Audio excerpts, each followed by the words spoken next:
Welcome to the Innovation and Compliance Podcast, part of the Compliance Podcast Network. Join us every week as we talk with industry innovators who are making compliance to help business run more efficiently and at the end of the day, more profitably. Here's your host, Tom Fox. Hello, everyone. This is Tom Fox back for another episode, and you're in for a treat today because we have a guest with a little bit different focus that I was quite frankly very interested to read about his website, his background, and what he and his wife are doing. So with that somewhat long-winded introduction, let me introduce you to Eduardo Campos. And Eduardo, first of all, thank you for taking the time to visit with me today. Thank you for inviting me. So Eduardo, you, your wife, and your organization do a lot of different things. But the first thing I wanted to visit with you today is the risks around cybersecurity. And I know that's on everyone's mind, literally from boards of directors down to people who have a computer on the shop room floor. So I was wondering if I could start off by asking a little bit about your professional background and how you got into looking at this particular risk. Well, I spent my last 13 years working for a large corporation that you might know, Microsoft. And I've spent about 25 years in several different jobs working in cybersecurity, sometimes advising clients when I was in PwC in South America and the UK, other times riding my own areas in Embraer, is a jet manufacturer based in Brazil, or in Bell Canada, in a large telecom operation in Brazil, and large telephone operator in Brazil. But the most interesting thing in everything that I did in cybersecurity was always to focus on the human factor of cybersecurity, how the most expensive technology might fail if we do not prepare the human factor to help us spot threats and fight cybercriminals. Eduardo, how does techie jargon really facilitate the dangers around cybersecurity, as a cybersecurity breach, and the greater field of data privacy? Well, I had few experiences where I saw this firsthand when my own teams were preparing the organization to fight phishing, for example, scams via email, and they were using very technical terms. They were, even phishing, people thought, are you talking about going fishing? And instead of stopping and explaining to our end users in layman terms what we are trying to achieve. So when you keep tossing terms like digital rights management, file transfer protocol, and even worse, using acronyms, DRM, FTP, people are not going to understand what we're trying to do. And they might fail because they didn't know what to do. They didn't know what they were fighting against and what resources they had in their hands. Eduardo, my wife is a IT person at her corporation, and so I hear lots of those acronyms around the house. And I have to continually ask my wife, sorry, what does that mean? Could you explain that for me? I finally got where I understand user acceptance testing, but that's really about it. So why do you think cybersecurity experts in particular would have such a tough time simplifying things down to a layman's language or the average employee? Well, sometimes it is about feeling important. So I have the power of the information and I know better. But in most cases, it's the lack of skills. It's communication skills, and even in some cases, social skills. So it is because those professions are so technical and they are used to interact with technology, computers, applications. They are not prepared to listen to people that are unfamiliar with technology or to interact with them. And it's not me just saying that. There's a very interesting study done by two professors at West Point, Professors Dawson and Townsend. It's called The Future Cybersecurity Workforce, Going Beyond Technical Skills. It's very interesting because they showed that successful cybersecurity teams are the ones where the individuals, the members of the team, had social skills, communication skills. They were able to talk in layman terms. They were able to interact with people. That's because either they were natural or they were trained to act like that. So In every large project I deal with, one thing that I make a point is to ensure that our professionals delivering the project are prepared to communicate in layman terms with the end users, the ones that will be impacted by anything we are implementing. Eduardo, before this podcast started, I would have probably said that the training element and the communication element would be from the IT professional to the average employee or someone like myself. But after listening to you for a few minutes, I'm beginning to think that the training element and indeed the communication element perhaps should be directed to both the IT professional and the individual employee as well. You are right. When I was working for Bell Canada in Brazil, and we had an operation being created in 258 days in 70% of the Brazilian territory. I was helping to create the security department, so from the ground up. So I partnered with the communications manager, a woman, very skillful communicator, and she helped me a lot because it was even worse. We had to prepare guidance and train our end users at all levels in French, in English, in Portuguese.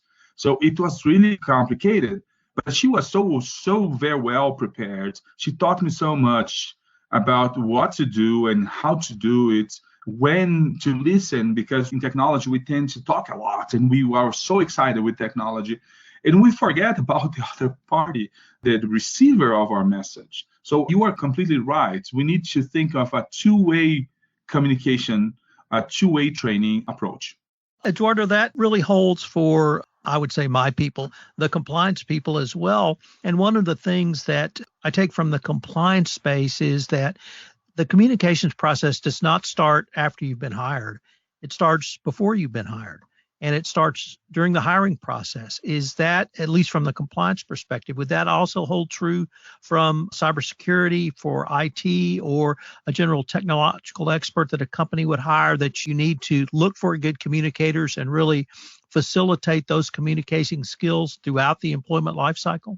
Yes, I agree that it starts with the hiring. It starts even earlier with the defining and designing the jobs that will deal with IT technology implementation of a cybersecurity program, the development implementation. It is about focusing on the skills needed for the job to be well done, and then looking for, during the recruiting, selection process, hiring process, to look for people that have those skills or that could be easily trained for those skills. So I can give you an example. I was in a group interview with Network World, a magazine focused on IT, and they were talking about the importance of communication skills and how to ensure IT professionals moving from the data center to the cloud, what skills they would need. And then we were talking about the need of not putting blame on the professionals only, but working together with HR in the corporations, in the organizations, to design job descriptions that talk about the skills, but not only technical skills, but social skills to interact with people, with the communication skills to talk to people, listening skills to listen to the people affected by the technology. Eduardo, I attend a lot of cybersecurity, fraud conferences and others where there's a discussion, usually led by some cybersecurity expert.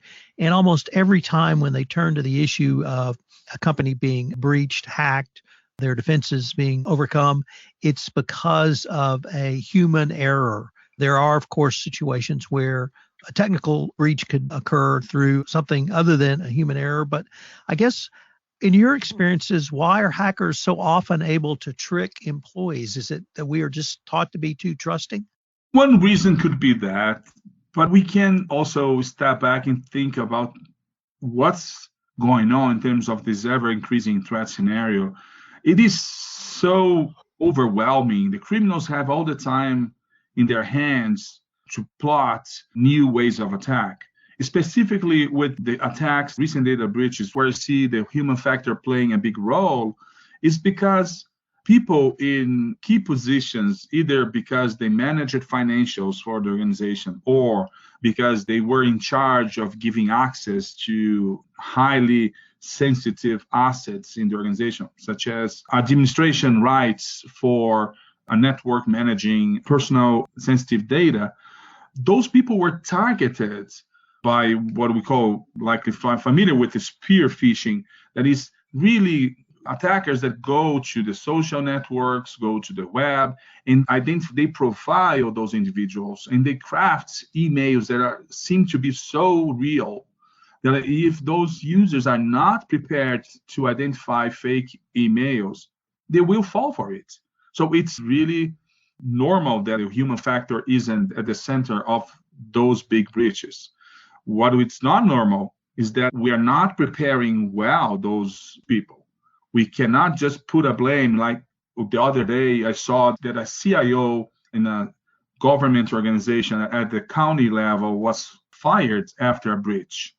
But he had been trying to get budgets in training and upgrades to technology for years. And then now that the breach happened, and there was a case of a ransomware where all the information was encrypted and they could not access the information in the city, he was just fired. He was a scapegoat. So what's not normal is that we are not preparing people and we are not investing in technology to fight those cyber criminals. Eduardo, if I could change the focus just a little bit, because in preparing for this podcast, I was very intrigued by your business and your business model.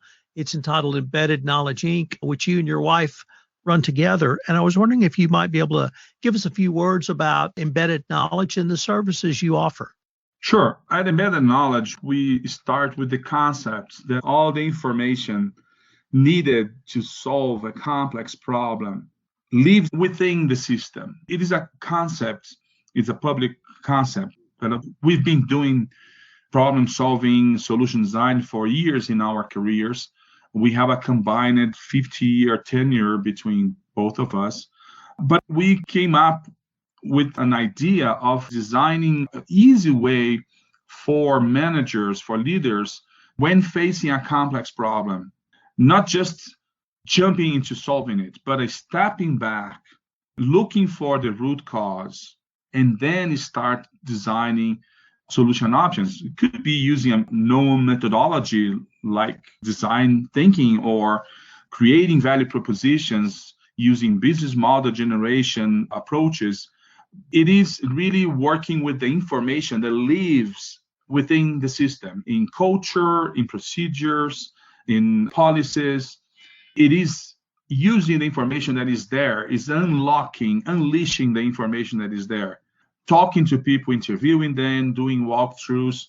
We love to work with people. So it is our approach for cybersecurity, for compliance, for governance, risk management, that we help enable leaders to unleash that information that is living in the system.